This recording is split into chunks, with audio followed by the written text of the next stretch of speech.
कभी कभी इंसान का जीवन ऐसे अंधेरे में फंस जाता है जहां चारों ओर सिर्फ निराशा दिखती है। जैसे कोई दीपक हवा में कांप रहा हो, कभी भी बुझ सकता है। आप मेहनत करते हैं, संघर्ष करते हैं, लेकिन सफलता आपके हाथों से ऐसे फिसल जाती है जैसे गंगा का पानी मुट्ठी से निकल जाता है। क्या आपने कभी सोचा है कि आखिर कुछ लोग जन्म से ही सौभाग्यशाली क्यों लगते हैं और कुछ लोग कितनी ही कोशिशों के बाद भी वहीं खड़े रहते हैं जहां से शुरू किया था? नेपोलियन हिल ने अपनी किताब थिंक एंड ग्रो रिच में इसी रहस्य को खोजा। उन्होंने कहा, धन या सफलता का स्रोत बाहर नहीं, हमारे अंदर है। लेकिन यह ज्ञान सिर्फ पढ़ने के लिए नहीं, जीने के लिए है। उनका खुफिया सिद्धांत यह बताता है कि इंसान की सोच ही उसकी नियति को गढ़ती है। जब तक आप भीतर से नहीं बदलते, बाहर की दुनिया कभी नहीं बदलेगी। जरा सोचिए, अगर आपका मन हर समय यह मानता है कि मैं असफल हूं, तो क्या आपकी मेहनत में वह आग होगी जो पहाड़ को भी पिघला दे? नहीं, आपके विचार ही आपका कर्म बनते हैं और कर्म आपकी नियति।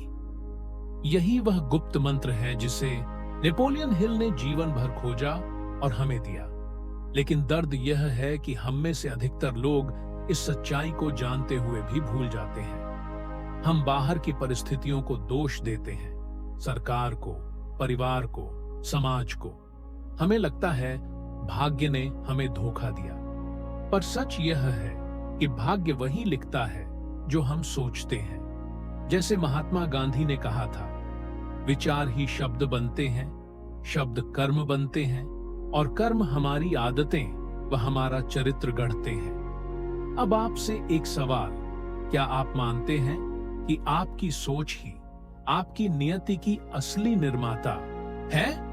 नीचे कमेंट में लिखिए, क्योंकि यह स्वीकार करना ही आपकी यात्रा का पहला कदम है।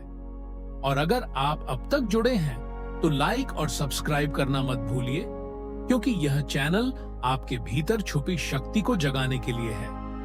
अब जरा इस दर्द को महसूस कीजिए। आप हर सुबह जागते हैं, जीवन में बदलाव की इच्छा लेकर। आप सपने देखते हैं कि एक दिन आपकी मेहनत रंग लाएगी, एक दिन लोग आपकी कदर करेंगे, एक दिन आपकी पहचान बनेगी।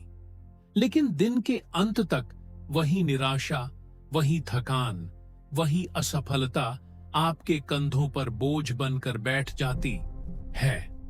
ऐसा लगता है जैसे आप जीवन के चक्रव्यूह में फंस गए हों, जहां से बाहर निकलना असंभव है। यही वह जगह है जहां नेपोलियन हिल का खुफिया सिद्धांत आपके लिए दीपक बनता है।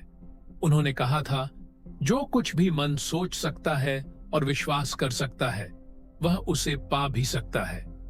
यह सिर्फ एक वाक्य नहीं, यह वह चिंगारी है जो अंधेरे को चीर सकती है। सोचिए, अगर आपकी सोच नकारात्मकता के बजाय अवसरों को देखने लगे तो? अगर हर असफलता आपके लिए सीख बन जाए तो आप किस ऊंचाई तक पहुंच सकते हैं? भारतीय संस्कृति में भी यही संदेश छुपा है। स्वामी विवेकानंद ने कहा था, हम वही बन जाते हैं जो हम सोचते हैं। इसलिए अपने विचारों को ऊंचा और महान बनाइए। नेपोलियन हिल का सिद्धांत कोई पश्चिमी विचार नहीं, यह हमारे यहाँ की गीता की उस शिक्षा से मेल खाता है जिसमें कहा गया है कि मनुष्य का मन ही उसका मित्र है और मन ही उसका शत्रु। अब सवाल यह है, क्या आप उस शक्ति को जगाने के लिए तैयार हैं? क्या आप वह चक्रव्यूह तोड़ने को तैयार हैं जो आपको बांधकर रखता है? क्योंकि अगर हाँ, तो यह वीडियो सिर्फ जानकारी नहीं, आपकी जिंदगी का मोड़ साबित हो सकता है। याद रखिए, कोई बाहरी ताकत आपके भाग्य को नहीं बदल सकती। बदलेगा तो बस आपकी सोच, और वही सोच आपके जीवन की दिशा तय करेगी। नेपोलियन हिल ने यह खुफिया सिद्धांत दुनिया को दिया, लेकिन इसे अपनाना आपकी जिम्मेदारी है। आज आप इस वीडियो में उस पहली चिंगारी से मिल रहे हैं। यह चिंगारी आपके भीतर सोए हुए उस सामर्थ्य को जगाएगी जिसे देखकर आप खुद चौंक जाएंगे। और यही वह क्षण है जहां अंधेरे में बैठा दीपक हवा से डरना बंद कर देता है, क्योंकि अब उसके भीतर का प्रकाश खुद गंगा की धाराओं की तरह प्रबल हो चुका है। जब इंसान उस खुफिया सिद्धांत को अपनाने की कोशिश करता है तो असली संघर्ष शुरू होता है, बाहर से नहीं बल्कि भीतर से। आपके मन में जो डर है, अगर असफल हो गया तो, जो मान्यताएं हैं, मेरे परिवार में तो कोई बड़ा आदमी नहीं बना, मैं कैसे बनूंगा, और जो समाज का दबाव है, लोग क्या कहेंगे, ये सब मिलकर आपको रोकने की कोशिश करेंगे। नेपोलियन हिल ने चेतावनी दी थी कि सफलता की यात्रा आसान नहीं होती, यह साधना की तरह है। जब आप मन को बदलना शुरू करते हैं तो वह विरोध करेगा। यह वैसा ही है जैसे वर्षों से बंद कमरे की खिड़की खोलने पर अचानक तेज हवा और धूल का झोंका आता है, लेकिन अगर आप खिड़की बंद कर देंगे तो प्रकाश कभी अंदर नहीं आएगा। आपको उस असुविधा से गुजरना ही होगा। अब सवाल है, कैसे? इसका उत्तर भारतीय परंपरा हमें सदियों से देती आई है, जप और साधना। जैसे संत तुकाराम ने कहा था, एकाग्र मन ही ईश्वर तक पहुंचने का साधन है। यही बात नेपोलियन हिल ने आधुनिक भाषा में कही। अपनी सोच को बार बार दोहराइए, उसे विश्वास में बदलिए। इसे वे ऑटो सजेस्शन कहते थे। तो आज से एक छोटा अभ्यास शुरू कीजिए। हर सुबह उठकर आईने में देखिए और 3 वाक्य जोर से बोलिए, मैं सफल होने के लिए बना हूं। मेरे विचार मेरी वास्तविकता गढ़ते हैं। आज मैं अपने जीवन को बदल रहा हूं। शुरुआत में यह कृत्रिम लगेगा। मन कहेगा, झूठ बोल रहे हो, लेकिन यहीं आपको धैर्य रखना होगा। जैसे बीज बोने पर तुरंत वृक्ष नहीं उगता, वैसे ही विचारों के बीज को अंकुरित होने में समय लगता है। सोचिए, जब कोई किसान खेत में बीज डालता है तो वह रोज जाकर यह शिकायत नहीं करता कि बीज क्यों नहीं उगा। वह उसे पानी देता है, धूप देता है और धैर्य रखता है। ठीक यही आपको करना होगा। आपके सकारात्मक विचार शुरुआत में छोटे छोटे अंकुर की तरह होंगे, जिन्हें नकारात्मकता की आंधी उखाड़ने की कोशिश करेगी। लेकिन अगर आप रोज साधना करेंगे तो धीरे धीरे ये अंकुर गहरी जड़ें पकड़ लेंगे। अब एक और बाधा आती है, समाज की। जब आप बदलना शुरू करते हैं तो आसपास के लोग आपको रोकने की कोशिश करेंगे। वे कहेंगे, इतने बड़े सपने मत देखो। वे मजाक उड़ाएंगे, आपके प्रयासों को निरर्थक कहेंगे। लेकिन याद रखिए, यह वही समाज है जिसने हर महान आत्मा का मजाक उड़ाया। जब स्वामी विवेकानंद शिकागो पहुंचे और कहा कि आपका सारा ज्ञान केवल पुस्तकों में है, भारत का ज्ञान अनुभव में है, तब भी लोगों ने संदेह किया। लेकिन उनकी वाणी ने पूरी दुनिया को बदल दिया। इसीलिए जब लोग आपका मजाक उड़ाए तो समझिए कि आप सही रास्ते पर हैं। अब इस सिद्धांत का एक और गहरा पहलू है, कर्म। केवल सोचना ही पर्याप्त नहीं, उस सोच को कर्म में बदलना होगा। जैसे नेपोलियन हिल ने कहा था, सोच बिना कार्य के निरर्थक है। तो अगर आपने ठान लिया है कि आपको जीवन बदलना है, तो हर दिन एक छोटा सा कदम उठाइए। मान लीजिए आपने तय किया कि आपको आर्थिक स्वतंत्रता चाहिए, तो पहला कदम यह हो सकता है कि आप अपने खर्चे लिखना शुरू करें। यह कदम छोटा लगेगा, लेकिन यह वही शंखनाद है जो भीतर की क्रांति को जन्म देगा। इस पूरी प्रक्रिया में आपको अपने भीतर के शत्रुओं से लड़ना होगा। भय, आलस्य, संदेह, ये 3 शत्रु आपके जीवन के असली चक्रव्यूह हैं। भय कहेगा, तुम नहीं कर सकते। आलस्य कहेगा, कल से शुरू करूंगा। और संदेह कहेगा, शायद यह सब व्यर्थ है। लेकिन अगर आप नेपोलियन हिल के सिद्धांत को अपनाकर लगातार साधना करेंगे तो धीरे धीरे ये आवाजें कमजोर पड़ जाएंगी। और जैसे ही आप पहला छोटा परिणाम देखेंगे, जैसे आपके भीतर आत्मविश्वास का अंकुर फूटेगा या आप किसी पुराने डर पर विजय पाएंगे, वैसे ही आपको लगेगा कि यह मार्ग सचमुच बदल सकता है। यही पहला संकेत होगा कि आपका मन रूपांतरित हो रहा है। अब आप सोच रहे होंगे, क्या यह सच में संभव है? तो याद रखिए, यही सवाल हर महान परिवर्तन से पहले हर किसी ने पूछा है। गांधी जी ने जब नमक सत्याग्रह का आरंभ किया तो लोग हंसते थे कि नमक बनाकर क्या ब्रिटिश राज्य गिरेगा। लेकिन वही छोटा कदम पूरे साम्राज्य के लिए चुनौती बन गया। तो सवाल यह नहीं कि यह संभव है या नहीं, सवाल यह है कि क्या आप अपने भीतर उस चिंगारी को लगातार जलाए रख सकते हैं। यही संघर्ष है, यही अभ्यास है और यही वह क्षण है जहां आप यह महसूस करना शुरू करेंगे कि आपके जीवन में सचमुच परिवर्तन की नींव रखी जा रही है। समय के साथ जब आप इस खुफिया सिद्धांत को साधना की तरह अपनाते हैं तो धीरे धीरे आपके भीतर स्थिरता आने लगती है। शुरुआत में जो विचार एक दीपक की लौ की तरह कांप रहे थे, अब वे तेज प्रकाश की किरणों में बदलने लगते हैं। यह वह चरण है जब आप समझते हैं कि बदलाव सिर्फ आपके भीतर नहीं हो रहा, बल्कि आपके आसपास की दुनिया में भी दिखने लगा है। आपके शब्द बदल जाते हैं। अब आप हर बात में शिकायत नहीं करते, बल्कि समाधान ढूंढते हैं। आपके कर्म बदल जाते हैं। अब आप काम को बोझ नहीं समझते, बल्कि अवसर मानते हैं। और सबसे महत्वपूर्ण, आपका दृष्टिकोण बदल जाता है। वही दृष्टिकोण जो पहले हर परिस्थिति में बाधा देखता था, अब हर परिस्थिति में सीख देखता है। यही वह स्थिरता है जिसे नेपोलियन हिल ने आत्मविश्वास का दूसरा नाम कहा। भारतीय संस्कृति में इसे चेतना का विस्तार कहते हैं। जैसे बीज जब अंकुरित होकर वृक्ष बनता है तो वह केवल खुद नहीं बदलता, बल्कि पक्षियों को छाया देता है, लोगों को फल देता है और धरती को जीवन देता है। उसी तरह जब आपके भीतर यह परिवर्तन गहराता है तो उसका असर आपके परिवार, मित्रों और समाज तक पहुंचने लगता है। सोचिए, जब आप घर में सकारात्मक शब्द बोलते हैं तो बच्चों पर क्या असर होता है। जब आप कार्यस्थल पर शिकायत के बजाय सहयोग की भावना रखते हैं तो आपके साथी कैसे प्रेरित होते हैं। धीरे धीरे आपकी यह नई सोच एक लहर की तरह फैलने लगती है। नेपोलियन हिल ने कहा था, सफलता सिर्फ व्यक्तिगत उपलब्धि नहीं, बल्कि सामूहिक चेतना का हिस्सा है। यही विचार भारत के संतों और महापुरुषों में भी मिलता है। महात्मा गांधी ने हमेशा कहा, मेरा जीवन ही मेरा संदेश है।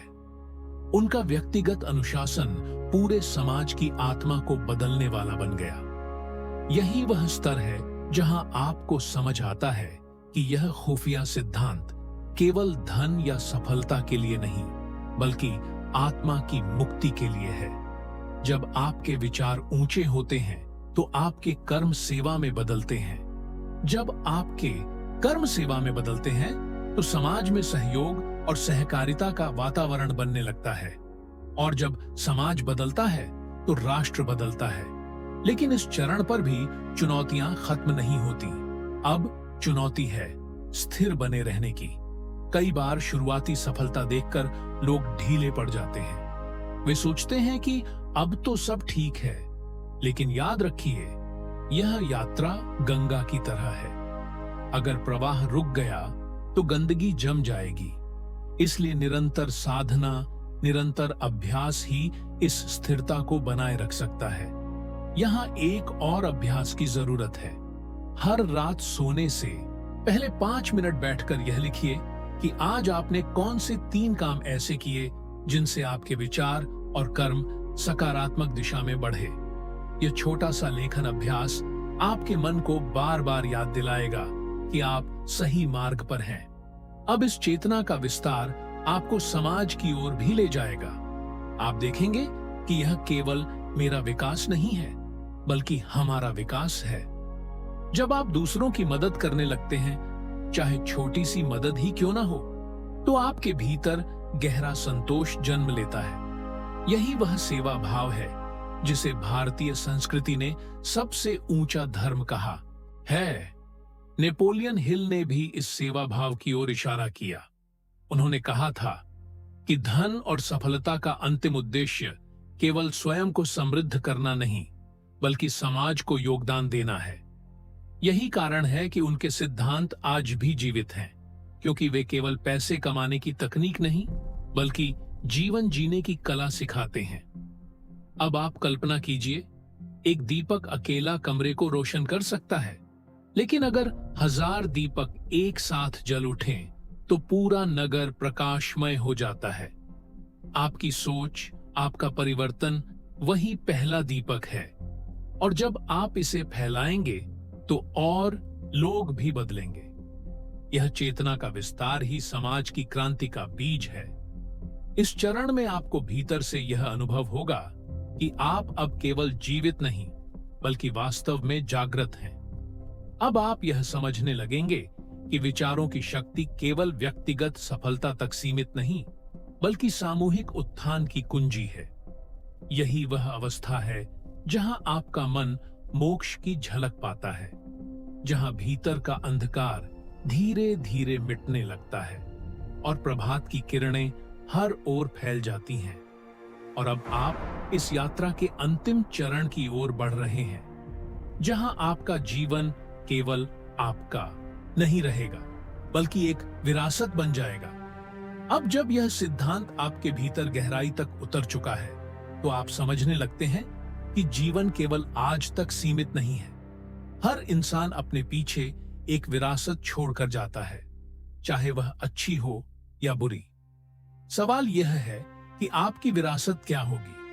क्या लोग आपको एक ऐसे व्यक्ति के रूप में याद करेंगे जिसने जीवन भर संघर्ष किया लेकिन कभी दिशा नहीं पाई, या एक ऐसे इंसान के रूप में जिसने अपने विचारों से, अपनी चेतना से, अपने कर्मों से पूरे वातावरण को बदल दिया? नेपोलियन हिल ने कहा था, मनुष्य का सबसे बड़ा धन उसका विचार है। यही विचार वह धरोहर है जिसे आप आगे बढ़ाते हैं। जब आप अपनी सोच को सकारात्मक और रचनात्मक बनाते हैं, तो आपके बच्चे, आपके शिष्य, आपके मित्र सब उससे प्रभावित होते हैं। जैसे गंगा का प्रवाह हिमालय से निकलकर करोड़ों लोगों की प्यास बुझाता है, वैसे ही आपकी चेतना का प्रवाह समाज की आत्मा को सींचता है। भारतीय परंपरा में यह विरासत की धारणा गहराई से जुड़ी है। जब कबीर ने कहा, साधु ऐसा चाहिए जैसा सूप सुभाए, सार सार को गही रहे, थोथा देई उड़ाए, तो वे केवल अपने समय के लोगों को नहीं, बल्कि आने वाली पीढ़ियों को दिशा दे रहे थे। यही तो असली विरासत है, विचारों की, आदर्शों की, प्रेरणा की। नेपोलियन हिल का यह खुफिया सिद्धांत भी केवल किताब के पन्नों में नहीं रह गया। यह आज भी जीवित है, क्योंकि इसे अपनाने वालों ने इसे आगे बढ़ाया। अगर यह सिद्धांत सिर्फ व्यक्तिगत सफलता तक सीमित होता, तो शायद दुनिया इसे भूल जाती। लेकिन यह सिद्धांत हर युग में प्रासंगिक रहेगा, क्योंकि यह हमें याद दिलाता है कि मनुष्य की असली शक्ति उसके भीतर छुपी है। अब कल्पना कीजिए, अगर आप इस सिद्धांत को पूरी ईमानदारी से जीते हैं, तो आने वाली पीढ़ी आपको किस रूप में देखेगी? वे आपको एक ऐसे इंसान के रूप में देखेंगे जिसने अपने जीवन को बदलकर उनके लिए रास्ता बनाया। यही विरासत है। आपका जीवन उनका मार्गदर्शन बन जाता है। और इस क्षण पर आपको यह भी समझना होगा कि परिवर्तन कभी एक व्यक्ति तक सीमित नहीं रहता। जब गांधी जी ने चरखा चलाया, तो वह केवल कपड़ा बुनने का कार्य नहीं था, वह पूरी पीढ़ी के लिए आत्मनिर्भरता का प्रतीक बन गया। जब विवेकानंद ने कहा, उठो, जागो और तब तक मत रुको जब तक लक्ष्य प्राप्त न हो जाए, तो वह केवल उनके समय के युवाओं के लिए नहीं था, बल्कि आज भी हर युवा के लिए प्रेरणा है। यही आपकी जिम्मेदारी भी है। अगर आप वास्तव में इस खुफिया सिद्धांत को जीते हैं, तो आप केवल अपने परिवार को ही नहीं, बल्कि अपने समाज को भी बदल सकते हैं। और समाज का परिवर्तन ही राष्ट्र की ताकत है। इस यात्रा के अंत में मैं आपसे यही कहना चाहता हूं, सोचिए मत कि आप छोटे हैं या आपकी सोच का असर केवल आप तक सीमित है।